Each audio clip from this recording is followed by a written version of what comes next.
కనగల్ మండలం తిమ్మనగూడెం గ్రామ పంచాయతీ సీనియర్ నాయకులు గారు మన దగ్గర ఉన్నారు. సార్ నమస్తే సార్. కాంగ్రెస్ పార్టీ ప్రవేశపెట్టినటువంటి 6 గ్యారెంటీలు ఈ గ్రామంలో ఏ విధంగా అమలవుతున్నవి? గత మాజీ చైర్మన్ మీరు ఎలాంటి అభివృద్ధి కార్యక్రమాలు చేశారు సార్?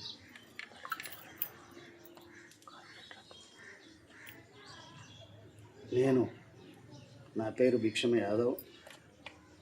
నేను సర్పంచ్గా, మాజీ ఎంపీటీసీగా, సింగిల్ విండో చైర్మన్గా మరియు మార్కెట్ కమిటీ నల్గొండ చైర్మన్గా పదవులు కాంగ్రెస్ పార్టీ నుంచి చేయడం జరిగింది.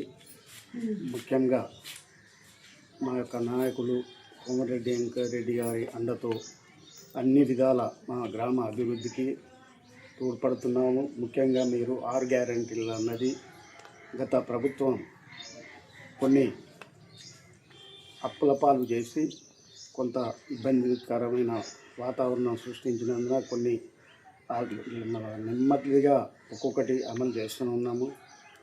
ఒకటి, మహిళలకు ఉచిత బస్సు సౌకర్యము మరియు కరెంటు ఫ్రీ, ఇంకా కొన్ని మన యొక్క గ్రామాలకు సంబంధించిన గ్రామ అభివృద్ధి కార్యక్రమాలు, రైతు బంధువు కానివ్వండి, రైతు భరోసా కానివ్వండి, ఇవి కూడా అంచెలంచెలుగా కొద్దిగా ఆలస్యమైనా కూడా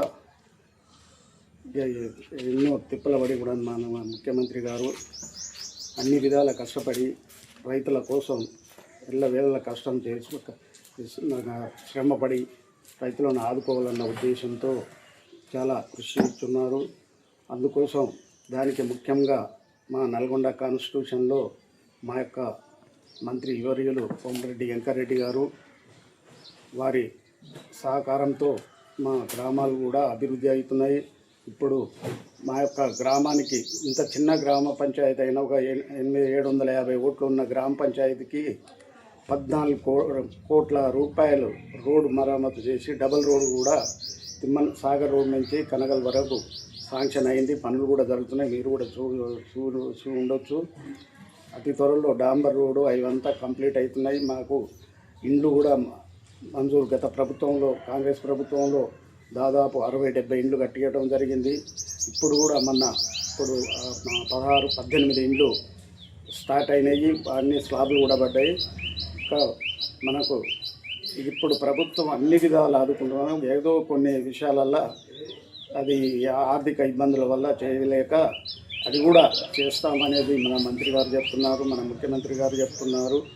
ఇలాంటి మా అభివృద్ధి కార్యక్రమాలు చేసే ప్రభుత్వం గత ప్రభుత్వం చేసిన పొరపాట్ల వల్ల చాలా ఇబ్బందికరంగా ఉన్నా కూడా సాధ్యమైనంత వరకు అవసరమైన అందుబాటులో ఉన్న వరకు కూడా అన్ని విధాల సహకారం మా యొక్క మంత్రి గారు మా యొక్క ప్రభుత్వం కూడా చేస్తుంది.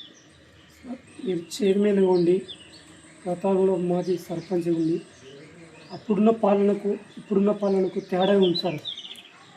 అప్పుడు గత ప్రభుత్వంలో ఈ తెలంగాణ ప్రభుత్వం రాకముందు అక్కడ కేంద్రంలో రాష్ట్రంలో ఒకే ప్రభుత్వం ఉండటం వలన చాలా సౌకర్యాలు ఉండేది. ఇప్పుడు అక్కడ బీజేపీ ఉండటము, ఇక్కడ ఈ రాష్ట్రాన్ని ఇది ఉండటం కొంత ఇబ్బందికరమైన విషయాలు జరుగుతున్నాయి. అయినా కూడా మా ముఖ్యమంత్రి గారు, మా మంత్రులు, ప్రభుత్వం ప్రధానమంత్రి దగ్గరికి కూడా తెచ్చుకొని పోయి అన్ని విధాల వాళ్ళ సహకారంతో కూడా అభివృద్ధి జరుగుతుంది.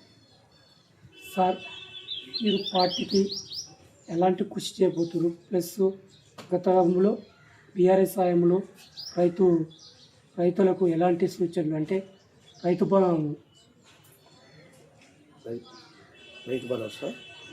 భరోసా కానీ రైతు బీమా కానీ గత ప్రభుత్వంలో చేసిన కొన్ని పొరపాట్లలో మేము కూడా ఏంటంటే ఎలక్షన్లో వాగ్దానాలు చేయక తప్పలేదు. చేసిన మాట వాస్తవమే, దాని అమలు కూడా చేస్తాము.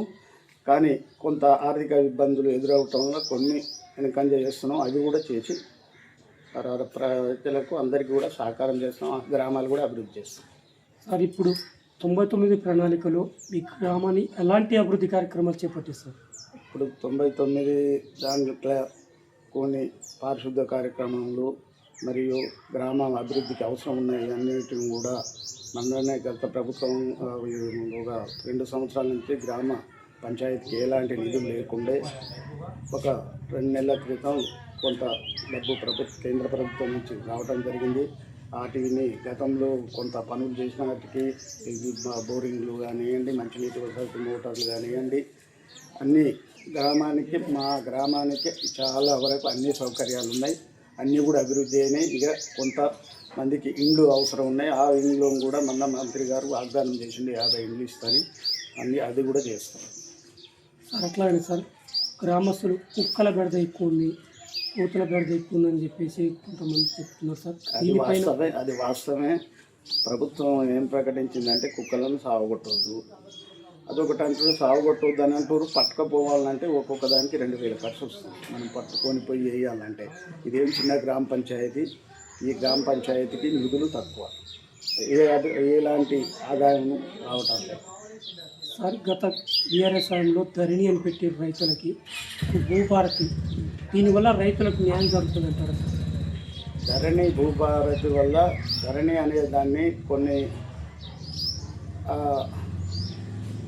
అలా తప్పులు జరిగినాయని దాన్ని సరిచేద్దామన్న ఉద్దేశంతో ఈ ప్రభుత్వం భూభారతి తెచ్చింది. నెమ్మదిగా అన్నీ కూడా పరిశీలించి సర్వే చేయించి ల్యాండ్ను ఒక రైతులకు ఇబ్బంది కలగకుండా చేస్తుంది భూభారతి. సార్ ఇప్పుడు ఐకేపీ సెంటర్లో రైతులకు ఎలాంటి గిట్టుబాటు ధర కల్పిస్తున్నారు సార్ కాంగ్రెస్ గవర్నమెంట్. అయితే రైతులు ఇప్పుడు ఇబ్బంది పడే మాట వాస్తవమే. ఎందుకంటే ఈ తాలు అనే మిల్లర్లు కుమ్మకాయి, ఆ మిల్లర్లు చాలా ఇబ్బంది పెడుతున్నారు. ప్రభుత్వం కూడా ఏంటంటే నువ్వు తాలు కొను అంటేనేమో అసలుగా తాలుగా వస్తుందని రేటు తగ్గి అది చేస్తుండ్రు.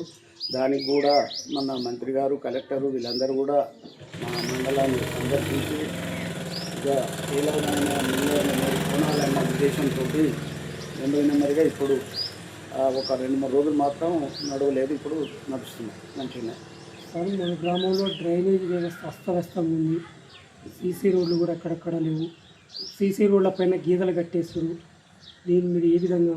అది మేము చెప్తూనే ఉన్నాం, మా దగ్గర అలాంటివి అయితే ఏం లేవు. డ్రైనేజీలు కూడా దాదాపు ఒక 30-40 లక్షల డ్రైనేజీ చేసినాం. సీసీ రోడ్డు లేని బజారు లేదు మా కాడ.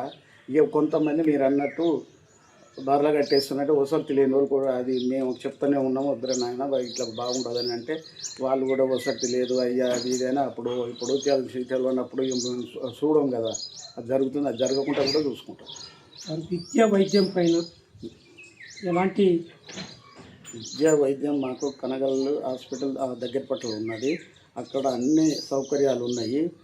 ఏదన్నా ఎమర్జెన్సీ అన్నప్పుడు ఇక్కడ ఆయా దగ్గర ఉండి గ్రామంలో ఆయా ఉంటుంది. ఆమె తీసుకెళ్తే లేడీస్కు, గర్భిణీ స్త్రీలకు, వీళ్ళకు ఆమె ద్వారా పోయి అన్ని పరీక్షలు చేసుకొని ఇప్పుడు కంటి చూపు కూడా స్పెషల్గా మొన్ననే మంత్రి గారు ఒక ఓపెన్ చేయడం జరిగింది. కనగల్ల కంటి కూడా పరీక్షలు కూడా చేస్తుండ్రు. మాకు వైద్య సౌకర్యాలు మాకు అందుబాటులోనే ఉన్నాయి.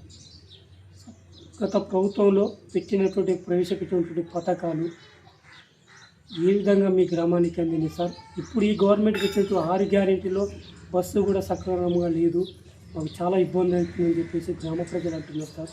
దీనిపైన మీరు మంత్రి గారికి అడిగి ఏమన్నా సూచనలు కానీ? అది చెప్పడం జరుగుతుంది. ఎందుకంటే బస్సు సౌకర్యాలు అనేది కొంత ఆర్థిక ఇబ్బంది వల్ల ఇదివరకేమో పల్లెటూరులో గ్రామానికి ఉండే ఆ సౌకర్యం లేదని కొంతమంది అన్నయ్య వాస్తవమే. అది వాస్తవమైన మాటే. అన్ని గ్రామాలకు బస్సులు ఇదివరకు గతంలో నడిచిన రోడ్ సౌకర్యం ఉన్న ఏరియాలో మొత్తం బస్సులు నడిపేందుకు కూడా మా మంత్రి గారు ప్రయత్నం చేస్తామని చెప్పారు. నిన్ననే ఆర్టీసీ కార్మికులది సమ్మె కూడా ఈరోజు విరమించుకున్నట్టు తెలిసింది.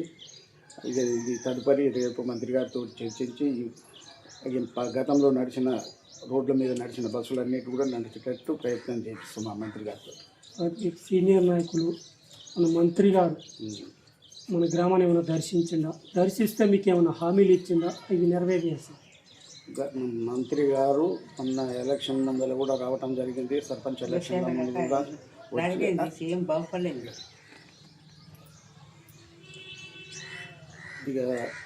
ఇవి రావటం జరిగింది. ఇండ్ల హామీ ఇచ్చిండు, తప్పకుండా ఇండ్లు ఇస్తాడు. ఇప్పుడు 18 ఇండ్లు ఇచ్చడం అది కట్టడం కూడా జరుగుతుంది. ఇక మంత్రి గారు ఏ సౌకర్యమైనా నేను చెప్పగానే చేస్తాం. మా మండలానికే ఆయన కాన్స్టిట్యూషన్ మాత్రం మంచిగా చూసుకుంటాం. సార్ ఇందిరమ్మ ఇండ్లు అన్ని అవకతవకలు జరిగినాయి అంటే పార్టీ కంటే కప్పుకున్న వాళ్ళకి ఇస్తారని చెప్పేసి కొంతమంది ప్రజలు అంటున్నారు. అది ఈ టర్మ్లో ఇచ్చిన ఇండ్లు ప్రతి ఒక్క బీదవానికి తప్ప కనుగప్పుకున్న వాళ్ళది కాదు.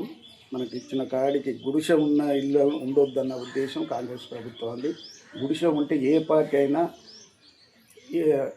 ఇస్తామనే హామీ మా మంత్రి గారు ఇచ్చిండు, ఇవ్వటం కూడా జరుగుతుంది. పక్కనే మా పాత గ్రామ పంచాయతీ తేలకంటిగూడానికి ఏ పార్టీ అనకుండా 150 ఇండ్లు ఒకే గ్రామానికి ఆదర్శ గ్రామంగా తీసుకొని ఇవ్వటం జరిగింది. అలాంటి మేము బీదస్తులకు మాత్రం మా పార్టీ ఎవరు కానీ ఏ పార్టీలు ఉండని కూడా వాళ్ళకి ఇల్లు లేని వాళ్ళకి ఇల్లు ఇచ్చేది హామీ. సార్ మీరు సీనియర్ నాయకులుగా ఈ గ్రామ ప్రజలకు, ఈ మండల ప్రజలకు, ఈ నియోజక ప్రజలకు మీరు ఏం చెప్పదలుచుకున్నారు సార్? ఏదైనా మనకు ఆర్థిక ఇబ్బందులు ఉన్నప్పుడు ఇండ్ల వసతి ఏమన్నా మంచినీటి వసతి గ్రామాల ఎలాంటి ఇబ్బంది ఉన్నా మేము అప్పుడప్పుడు గ్రామాలకు అన్ని గ్రామాలను కూడా పర్యటిస్తాము. అప్పుడు వాళ్ళ సమస్యలు ఏమన్నా ఉంటే మేము మంత్రి గారి దగ్గరికి తీసుకుపోయి అన్నీ వివరించి చెప్పి ఈ గ్రామానికి ఇది ఉంది సార్, ఈ గ్రామానికి ఇది ఉంది సార్ అని చెప్తే మంత్రి గారితో అన్నీ కూడా చేయిస్తాం. ఫైనల్గా వేసవి కాలము నీటి వసతి పైన మీరు ఎలాంటి దృష్టి పెట్టినారు? ఎస్సిక వాటర్ మా దగ్గర పుష్కలం. ఇప్పుడు మనకు ఈ వాటర్ కృష్ణా వాటరు మంచిగానే వస్తాయి, డ్రింకింగ్ వాటర్. మనకు ఊర్లో బోర్లు కూడా ఫుల్ నీళ్ళ వసతి మంచిగా ఉన్నాయి. Okay sir.